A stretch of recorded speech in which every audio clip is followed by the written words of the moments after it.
Bismillahir Rahmanir Rahim. Assalamu alaikum wa rahmatullahi wa barakatuhu. Welcome to our daily free streaming session on Fiqh, Islamic rituals. Inshallah, today we will begin the timings of the prayers, awqatus salawat. In Islam, there are 5 prayers that are fixed as obligatory in their times on a daily basis. And those have been fixed by Allah subhanahu wa ta'ala. He says in the Quran, Allah says, Surah An-Nisa, which is the 4th surah, verse number 103, He says, in Bismillahir Rahmanir Rahim, Inna as-salata kanat ala al-mu'minina kitaban mawquta. Sadaqallahu al-azim. Of course, surely, prayer has been enjoined upon the believers at prescribed times. In other words, prayer has been made fard. Of course, we know that. And fard is something which is proven by conclusive evidence, with no shade of a doubt, like we've mentioned before when we were studying the proofs in Islam of the different ahkam, the different rulings. When it comes to prayer, yes, it is fard and it is fixed. The timings are fixed as well. So there are 5 timings for these 5 prayers, and of course each prayer is at a different time. We have those that we know, like for example Fajr prayer, Zuhr prayer, Asr prayer, Maghrib prayer, and Isha prayer, and each of these names are with regards to the timings of the day. So Fajr actually means dawn. So Fajr prayer is dawn prayer. Sometimes it is called the Salatul Subh, the morning prayer. So Zuhr actually means something that bends slightly, has a slight dip in it, or has a slight curve in it. So Zuhr is called Zuhr because that is when the sun begins to dip or begins to curve over. So the shadow has just passed from the center point, and now the sun is going toward the west. So Zuhr time is then, but we'll go into a little bit more detail in a bit. And Asr prayer is near the end of the day, and then Maghrib prayer means sunset. Maghrib means sunset, and it also means the place where the sun sets. So the timing where the sun sets, and the timing when the sun sets, and the place where the sun sets. And Isha prayer is the night prayer. So regarding the Fajr prayer, it is performed in Fajr Sadiq time. It refers, when we say Fajr, it means Fajr Sadiq. There are 2 types of Fajr. There's Fajr Kadhib and there's Fajr Sadiq. This is the first prayer of the day, by the way. It's 5. Fajr, Zuhr, Asr, Maghrib, Isha. So Fajr, the very first prayer in the morning, and Fajr actually means morning itself. So there's Fajr Sadiq and there's Fajr Kadhib. So Fajr Sadiq is the true dawn, not the false dawn. Why do we differentiate between true dawn and false dawn? Well, false dawn is you look toward the horizon on the east in the morning, and the first bit of light you see, we do not accept that as Fajr, because it could be any light. It could be light because of a street light, or it could be a car coming from the other side. It could be that light. But then the second light, the real light, and that is the one that spreads across the horizon. So when you look towards the east, from the left to right or right to left, all the way across, the light is spreading almost evenly across that side, across that horizon. That is what we call Fajr Sadiq, and that is the beginning of Fajr. So in the month of Ramadan, that would be the end of Sahur time, the end of the pre-dawn time. So now it is dawn, so Sahur time has ended, Sahri time has ended, and now it is Fajr time. So this is the difference between Fajr Kadhib and Fajr Sadiq, the false dawn and the true dawn. So remember, it is the true dawn that we are looking for, the one where the light spreads across the horizon on the eastern side. If it is just one bit of light that's going upwards, then we will not accept that. That is Fajr Kadhib. So it is best to perform Fajr prayer when it has brightened up. In other words, there's enough light that you can, if you put your hand in front of you outside, if you're standing outside, you put your hand in front of you, you can see your hand. But generally, because of the street lights, we can see our hand anyway. But this is with regards to when there is no other form of light, no light from street lights or cars or any other form of artificial light, and when the brightness has spread around us such that we can see our hand in front of our face, that is the best time to perform Fajr, as long as the sun does not rise. When does Fajr time end? It ends when the sun starts to rise from the east. So as soon as the sun comes up slightly from the horizon on the east, that ends our Fajr time. Then we move on to Zuhr time.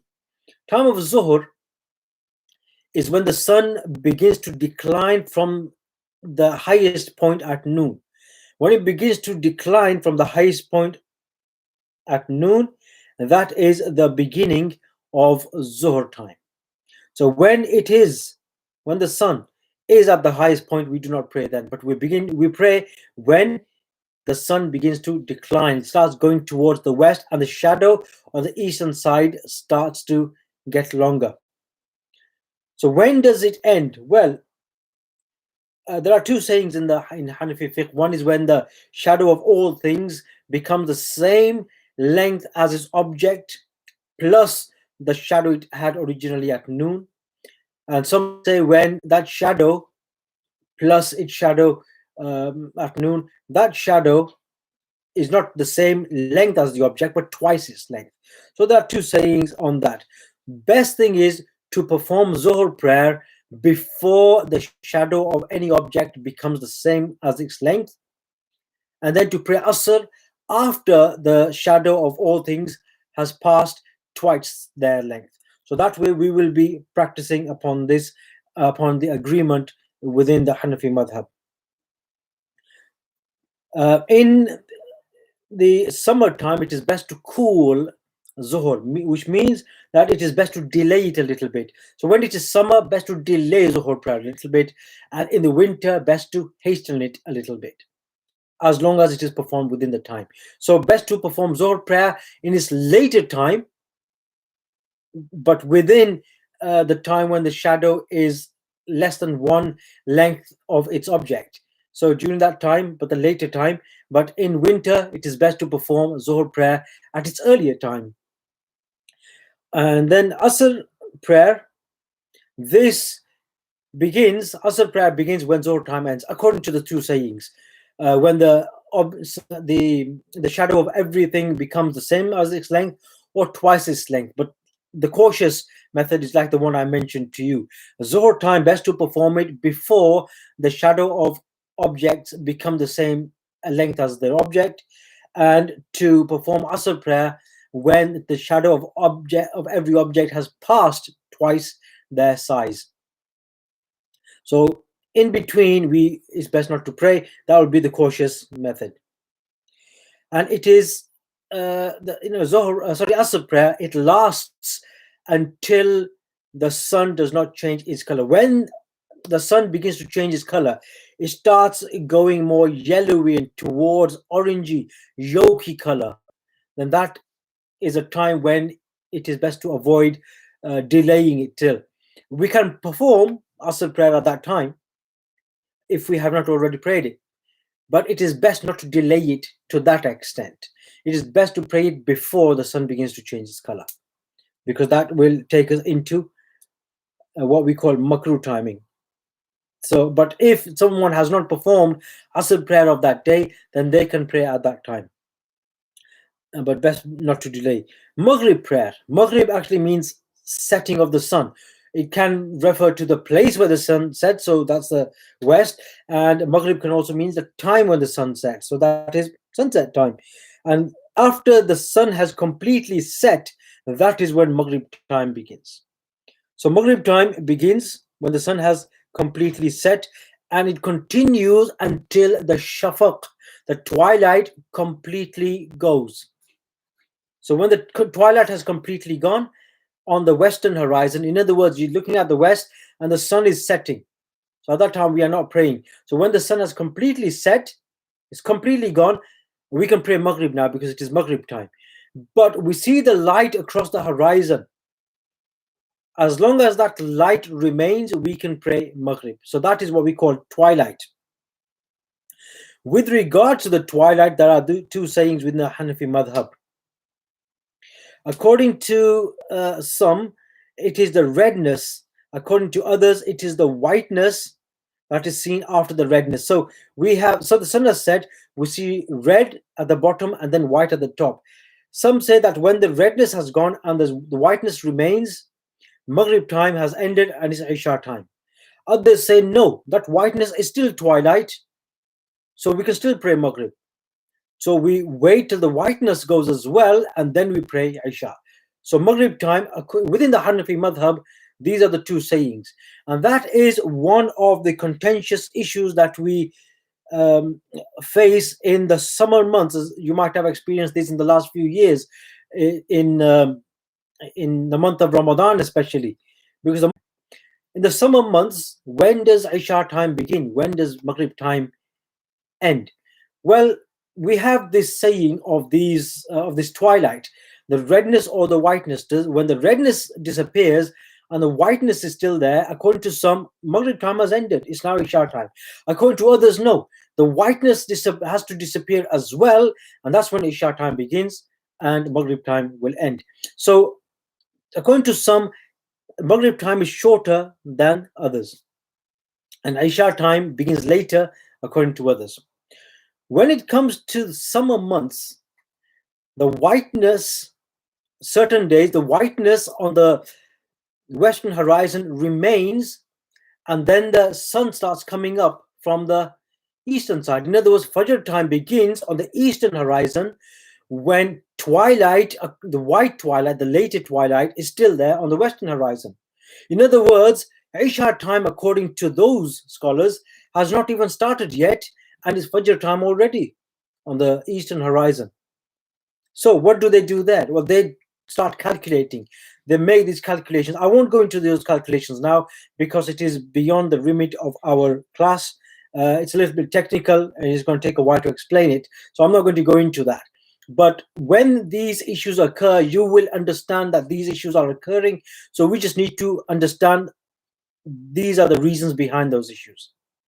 Now, to make it even more interesting, there are 22 days here in the UK in the summer months when not just the whiteness, but even the redness does not go. Even the redness does not go. The red twilight, which is supposed to disappear before the white twilight, even the red twilight remains, and then the whiteness on the eastern horizon starts to appear. Fajr Sadiq starts to appear. What do we do then? We have Maghrib still in play. Isha has not started yet, and Fajr time is about to start. So if we are fasting, what time do we do our sahur? Because we don't know. I mean, we have not even performed our Isha prayer yet, and Fajr time has started. So whereabouts, are we doing? That is where the scholars, what they have done is they have made some calculations for us, and we follow those calculations. So, you probably hear these talk of 15 degrees and 18 degrees and things like that. Okay, but it's not that easy to explain.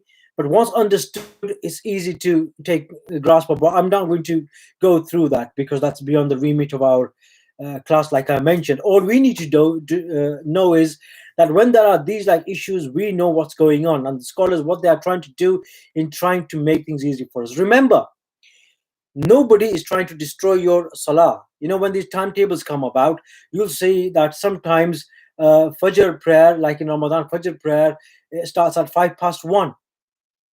1:05 at night. You think, hang on, is that sahur time has ended and now it's Fajr time at 1:05?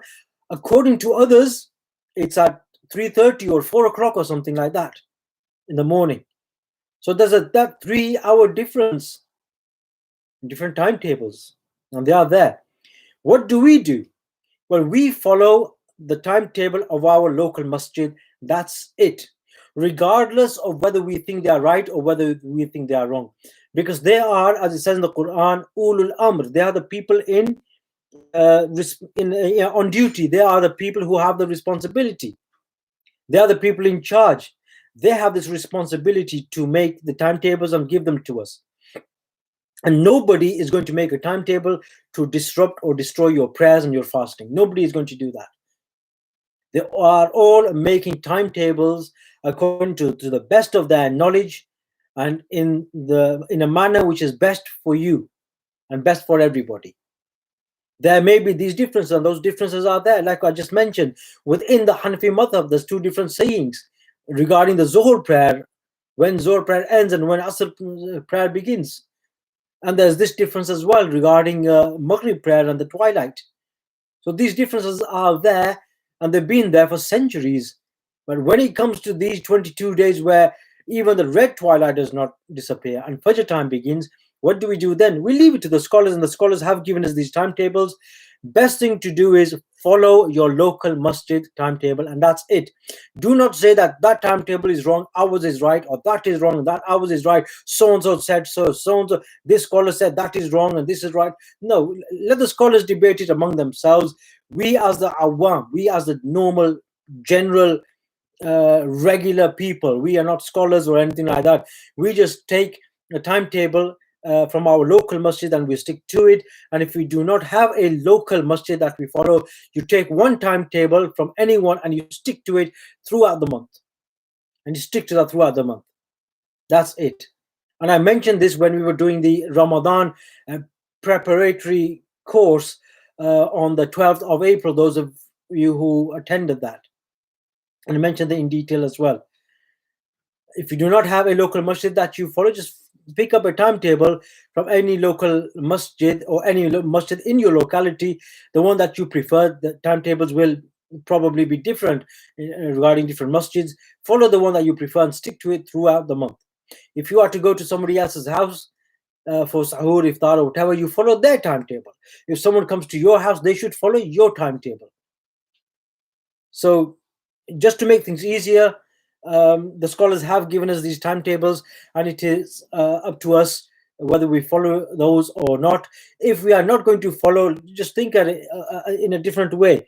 If we are not to follow this timetable or that one, or I don't like this one, or I don't agree with this scholar, or this one, he hasn't done this right, people come up with all sorts of excuses. When people want to make excuses, they can make millions of them. So if we are not going to agree with any timetable or any scholar, what are we going to do? Make your own timetable then. Go and stand on the roof and look for the twilight and look for the sunrise and look for the sunset and fix your own timetable. If you're not willing to do that, just follow a timetable. It makes it easier. Remember, like I mentioned, nobody is there to disrupt or destroy your prayers. Everybody is doing it in a good manner and in order to make things easy for you and facilitate them. May Allah reward them for their noble intentions and their hard work, inshallah. Then we move on to Isha prayer. So Isha prayer will begin when the twilight ends. The twilight, like I mentioned, there are two sayings. One saying is the redness, according to the Sahiban, and according to Imam Hanifa alayhi rahmah, it is the whiteness. So these are the two sayings. And whichever one you follow, Maghrib time will end at that time, and Isha time will begin. And Isha time lasts and throughout the night, well, obviously, as long as it is dark and before Fajr starts to rise. So before it is Fajr time, it continues. So we can pray and we can delay Isha prayer as well, but do not delay beyond half way past the night.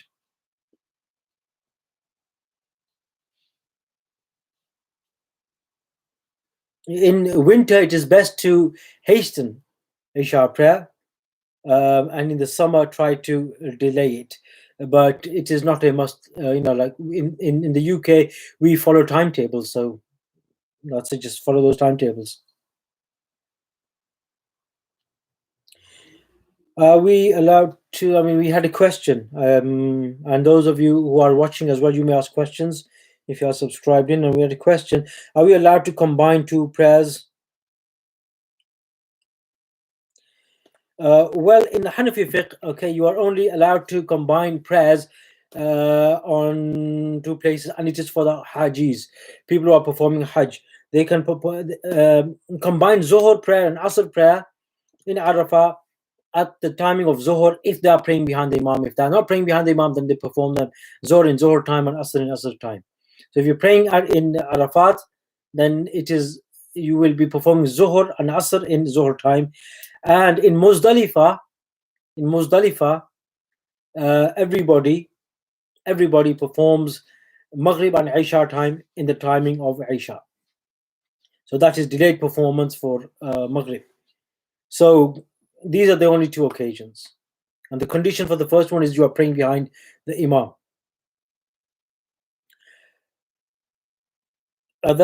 What's the other question? Are there any timings where we should not be praying? Yes, I was about to come to that. Okay, some people sending me messages here, but if you do tend to, you can, if you do them on the on YouTube live, it helps those people who are watching as well, even those who are watching later. So what are the timings? Yeah, so the question was that are there any time where I should not be praying? Yes, there are 3 times that we should not be performing. That is the sunrise, the sunset, and at noon. So basically when the sun is rising, so as soon as its head, as soon as the upper part of the sun begins to rise from the eastern horizon until it has completely risen, we do not pray anything. When the sun is setting, as soon as the bottom tip touches the horizon, begins to set, we do not pray anything. And when the sun is right above us, the highest point at noon, whether it is directly above us, if we are at the equator, or if we are further from the equator, it's not going to be above us, it's going to be at an angle, but at its highest point. So these three timings, we do not pray anything at all. So until when the sun is rising, until it has completely risen, at noon, until it begins to decline towards the western horizon, and the sun and the shadows start to increase towards the eastern horizon and or eastern side. And thirdly, when the sun begins to set until it has completely set. But in this country, in the UK, we hardly look at that, so we just follow those timetables. On most timetables, it is mentioned this is a sunrise time, this is sunset time, and it is also mentioned zawal time. So zawal is a timing where we do not pray. That is noon.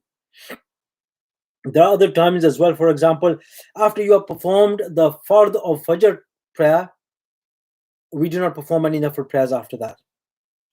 And likewise, after we have performed the fard of Asr prayer, we do not perform any nafil prayer after that.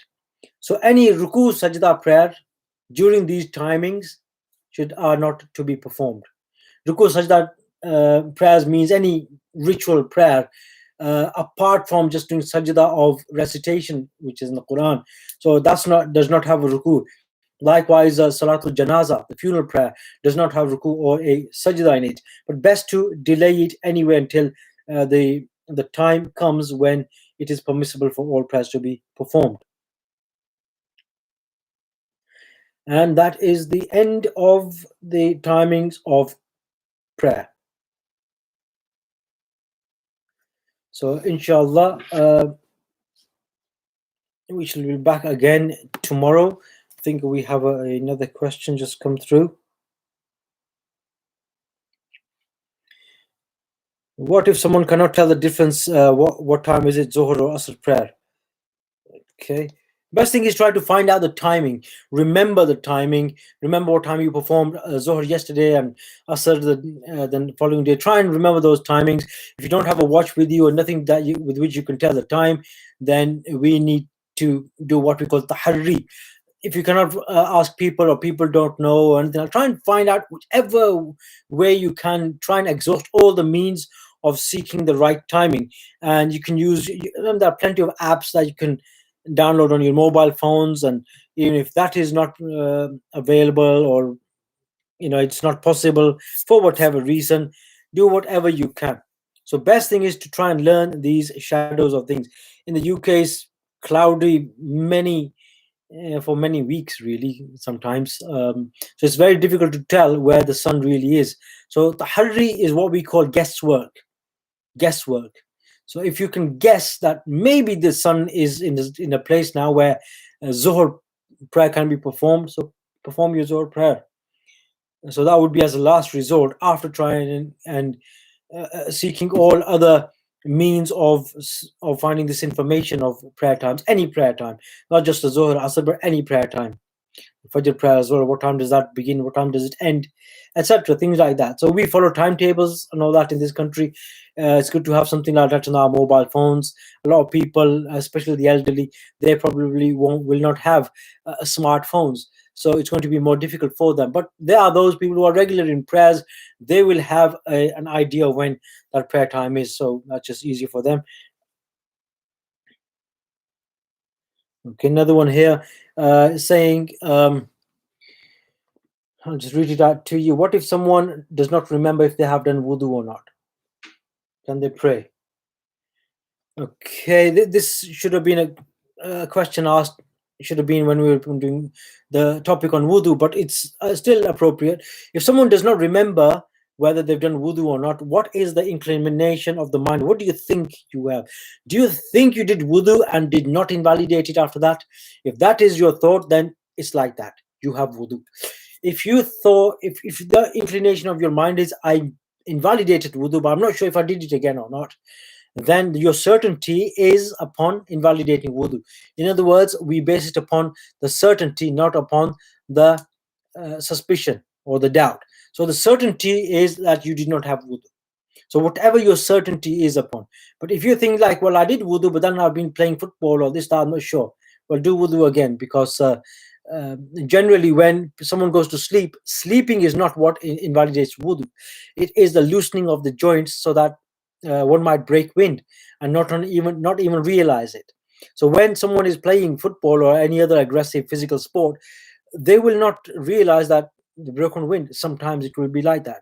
So it is best to do wudu again.